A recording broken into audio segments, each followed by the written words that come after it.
ஒய்குவாசா அவனை எதிர்க்கிறதுக்கு நிறைய பேர் இருக்காங்க. அது வேணா இருக்கலாம், அவனை ஜெயிக்கவும் செய்யலாம், அதுல எனக்கு எந்த சந்தேகமும் கிடையாது. ஆனா அவனால முடிஞ்ச அளவுக்கு அவன் மத்தவங்களுக்கு டஃப் கொடுப்பான். அந்த டஃப்பை சமாளிக்கிறதே பாதி பேருக்கு கஷ்டம், அதுலயும் உன்ன மாதிரி சின்ன பசங்களுக்கு. ஏகப்பட்ட விஷயம் சொல்றீங்க, எல்லாத்தையும் கேட்கும் போது எனக்கு அவர் கூட விளையாடணும் போல இருக்கு. என்ன ஆச்சு இவனுக்கு? ஏன் இவ்வளவு பண்பா பேசுறான்? ஒருவேளை அவங்க கூட போய் சேர போறானோ? ஆனா அவங்களுக்குலாம் அவன் நேரம் ஒதுக்க மாட்டான்.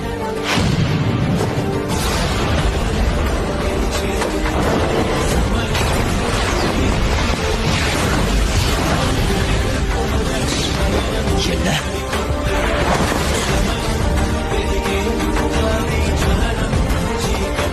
நான் என்ன அறிமுகப்படுத்திக்கிறேன். நான் தான் ஹினாட்டா. நான் கண்டிப்பா உங்களை ஜெயிப்பேன், நேஷனல்ஸ்க்கு போவேன்.